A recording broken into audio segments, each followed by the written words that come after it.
B550, X370, Z690, F150.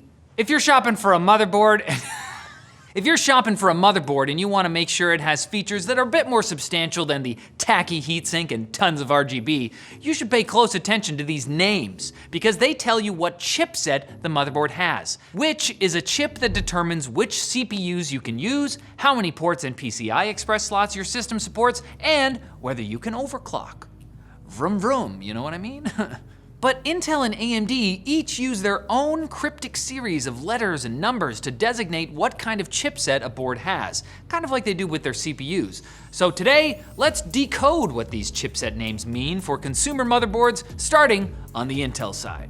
Intel chipset names consist of a letter followed by 3 numbers. Let's start with that letter. Currently, Intel uses one of 4 letters for normal desktop chipsets: H, B, Q, and Z. Hubba-kazoo.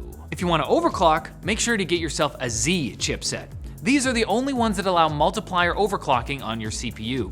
Other chipsets will limit you to only adjusting the base clock, even if you buy an unlocked K-series CPU. Z chipsets also usually feature more connectivity than cheaper options, so you get the most PCI Express lanes that Intel platforms offer, as well as more and/or faster USB ports than you do down the product stack. H, B, and Q chipsets are all different varieties of budget or mainstream SKUs. They don't support multiplier overclocking, but mid-range options often allow you to at least overclock your RAM, at the very least. Q chipsets support remote management and have enhanced security for businesses, but if you're just a home user looking to save some money, you'll probably end up with an H or B chipset, which are virtually the same thing these days, which is why differentiating them requires us to explain what those numbers mean. The first number tells you what generation the chipset is.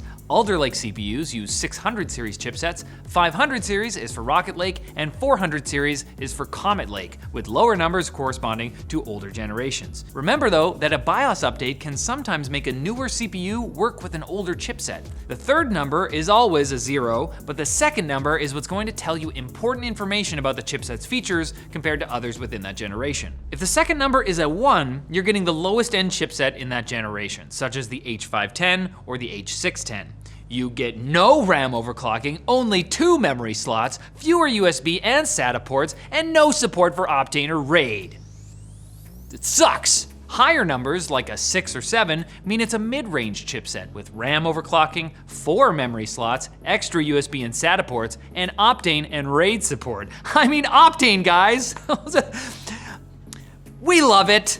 But what about AMD motherboards? We'll tell you about their naming right after we thank Cube Coders for sponsoring this video. AMP by Cube Coders is a self-hosted game server management panel for Windows and Linux that focuses on ease of use and a highly refined user experience. It supports dozens of games including Valheim, Minecraft, and more, plus it's super easy to install with no command line knowledge required. Like on Linux, it is installed with literally a single command that takes care of everything. There are no monthly fees for the standard editions, and it starts at just 10 USD as a one-time cost with free lifetime updates. Learn more at cubecoders.com/amp/TQ. So AMD motherboards use a similar letter followed by 3 numbers scheme, though the way they're named is different.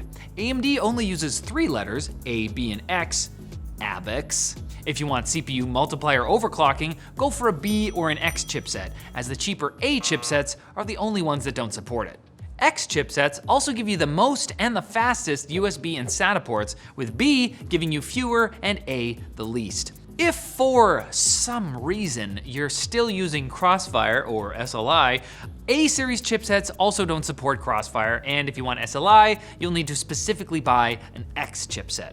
This is also a good time to mention that if you're using the newer NVLink, you don't need a specific chipset, just 2 PCIe X16 slots, which you can find on most ATX or micro ATX motherboards. Fortunately, AMD's numbering scheme is a bit simpler than Intel's, but it can be a little confusing in its own way.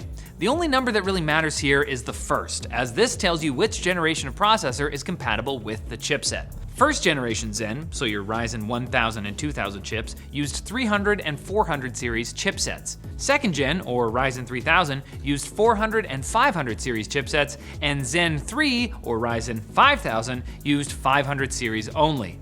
Though Zen 3 can use an older chipset too with an appropriate BIOS update. The other 2 numbers currently don't really mean anything. A series chipsets always end in 20, B series in 50, and X series in 70. It's almost like they just added these numbers in to make the names closer to Intel's. Why would they do that? But with Zen 4 coming out later this year and a whole new CPU socket to boot, we'll do a follow-up episode if AMD decides to change its naming schemes. So there you go. Hopefully we've demystified the alphabet soup of chipset names for you. Now, if you'll excuse me, I have a sudden hankering for some Campbell's.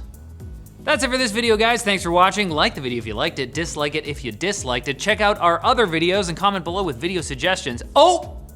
And don't forget to subscribe and follow. You almost missed it. Good thing I caught you.